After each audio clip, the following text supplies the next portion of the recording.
உலகெங்கிலும் வாழ்ந்து கொண்டிருக்கும் கடவுளருள் டிவி நேயர்களுக்கு டாக்டர் சைதை ராஜாவின் அன்பான வணக்கங்கள்.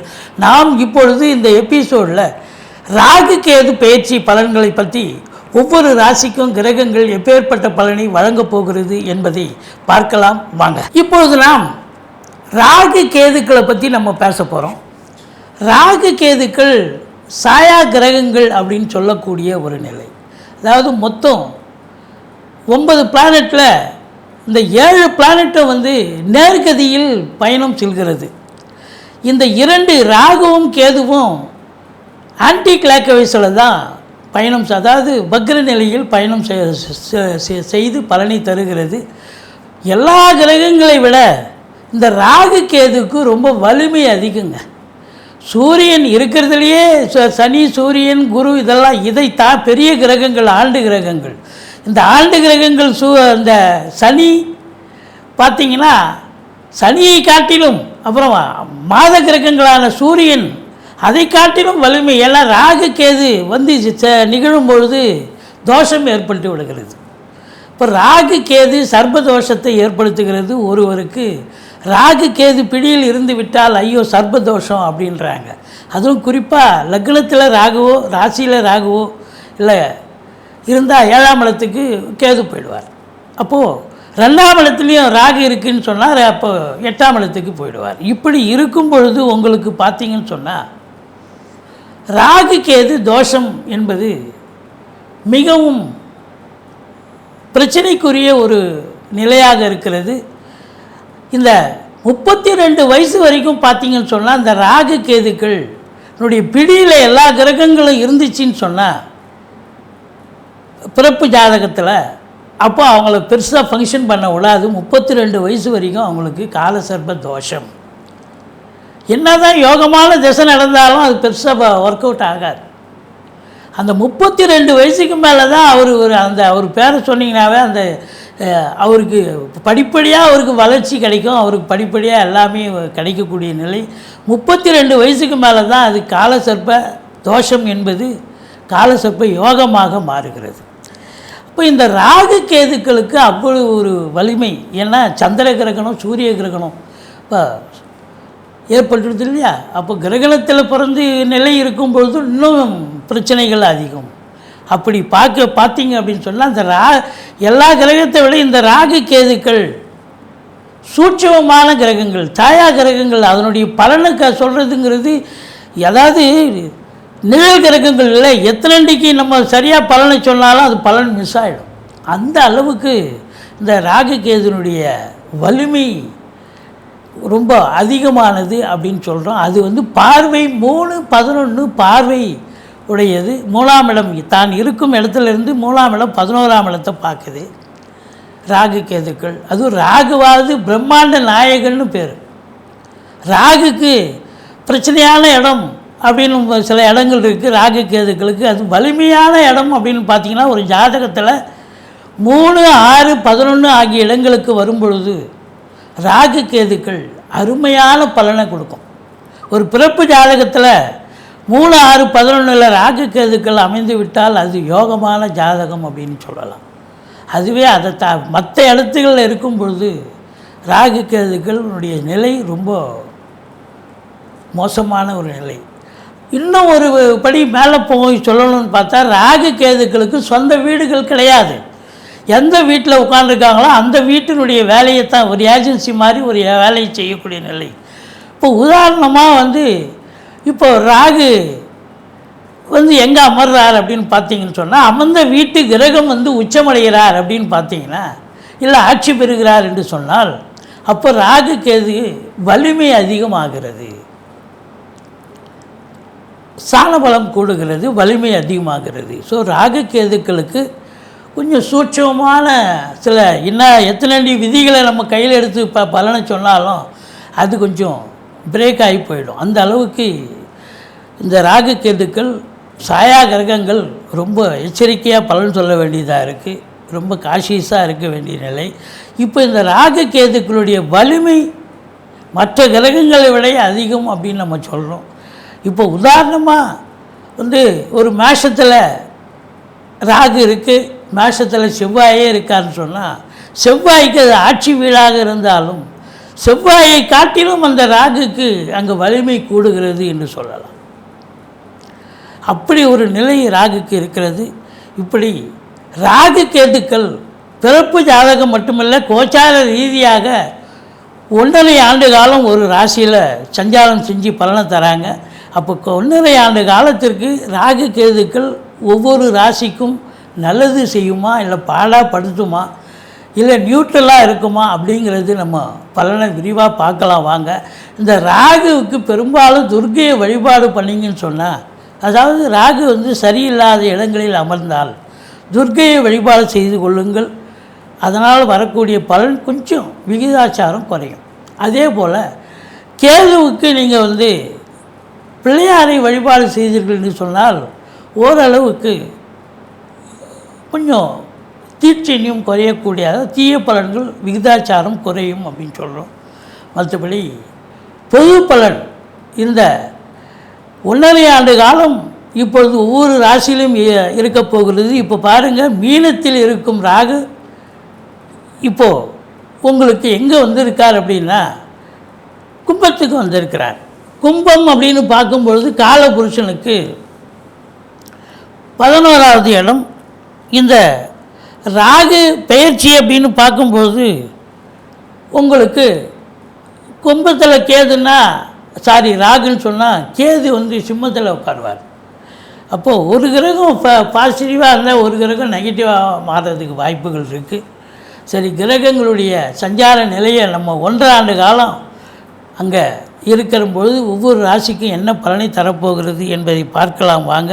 தனுசு ராசி அன்பர்களுக்கு வணக்கம். தனுசு ராசி காலபுருஷனுக்கு 9வது ராசி. குரு பகவான் ஆட்சி பெறும் வீடு. மூலம், பூராடம், உத்திராடம் முதல் பாதம் உள்ளடக்கியது இந்த தனுசு ராசி. இந்த தனுசு ராசியில் பிறந்த அன்பர்கள், தனுசு லக்னத்தில் பிறந்த அன்பர்களுக்கு ராகு கேது பெயர்ச்சி சாதகமா அல்லது பாதகமா, நல்லது நடக்குமா கெடுதல் நடக்குமா பாருங்கள். ராகு பகவான் இது நாள் வரைக்கும் உங்களுக்கு 4ஆம் இடத்தில் இருந்து வந்த ராகு 3ஆம் இடத்துக்கு வந்துட்டார். அப்போ 3ஆம் இடம் சூப்பரான இடங்க. ராகு கேதுக்களுக்கு 3, 6, 11 அருமையான இடம். அப்போது உங்களை பொறுத்தவரையிலையும் 3இல் ராகு இருப்பது அற்புதமான பலன்களை வாரி வழங்கப் போகிறது இந்த ராகு பகவான். அதுலேயும் இந்த குரு பார்வை 1 வருஷத்துக்கு கிடைக்க போகுது.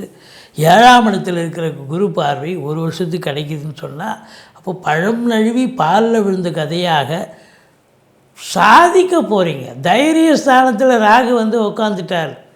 பொருளாதார ரீதியாக எல்லா நிலைகளிலும், தொழில் ரீதியாக, உத்தியோக ரீதியாக பெரிய லெவலில் சாதிக்கக்கூடிய ஒரு தருணம் நிச்சயமாக அமையும்.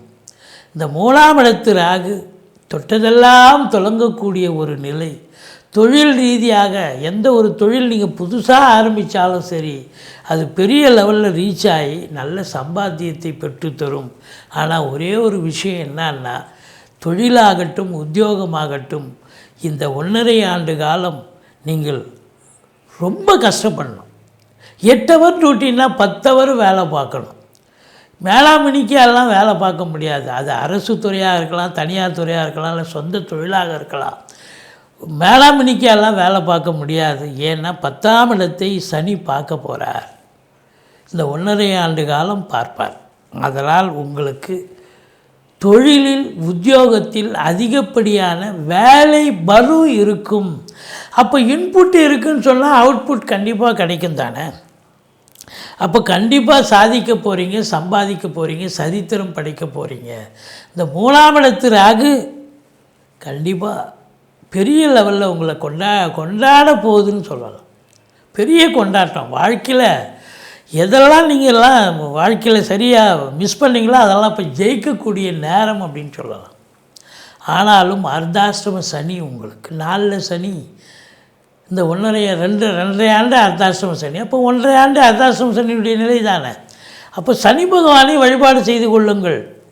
கொஞ்சம் அலர்ட்டாக இருந்துக்குங்க.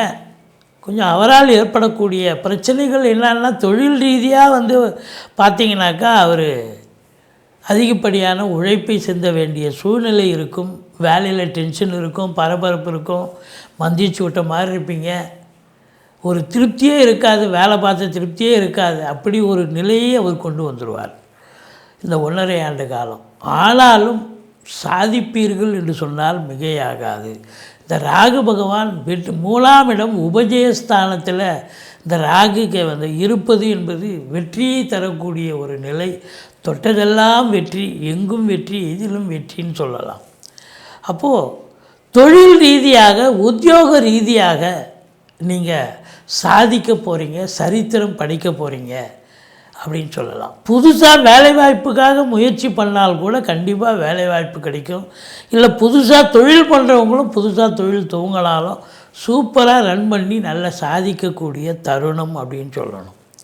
அப்போது ராகு 3ஆம் இடத்து ராகு உங்களை பெரிய லெவலில், உங்கள் முயற்சி பெருசாக இருக்கும். சாதாரணமாக நீங்கள் இறங்க மாட்டீங்க.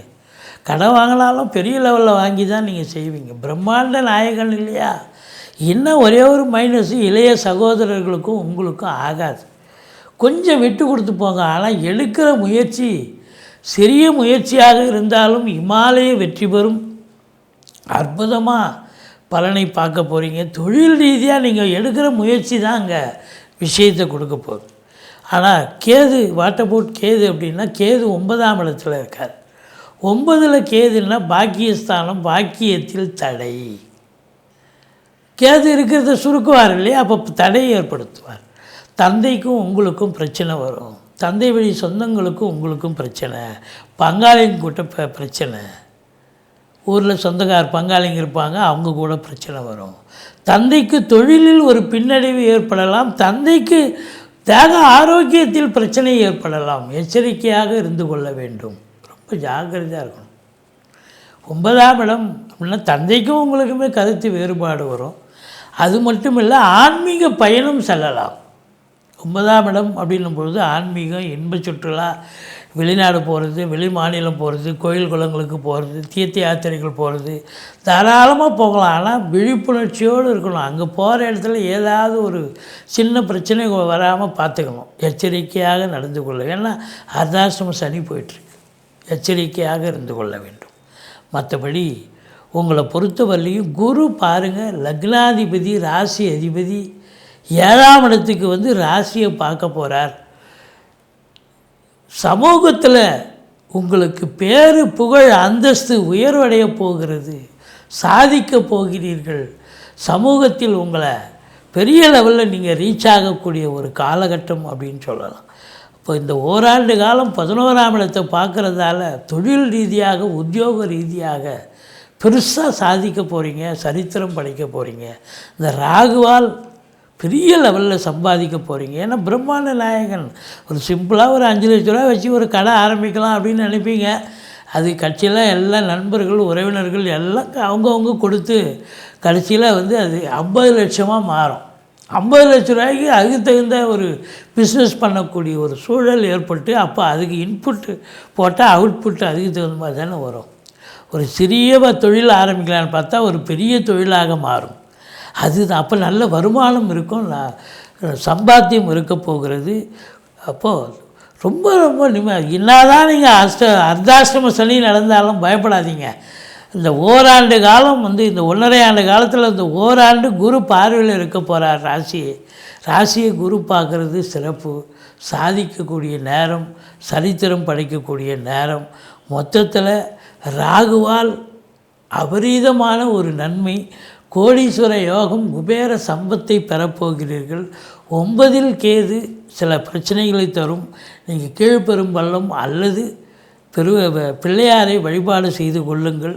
சனி பகவானால் அர்த்தாஷ்டம சனியினுடைய நிலை அந்த அளவுக்கு இருக்காத வண்ணம் இந்த ராகு, குரு, இந்த கிரகங்கள் உங்களை உயர்த்தி அழகு பார்க்கும்.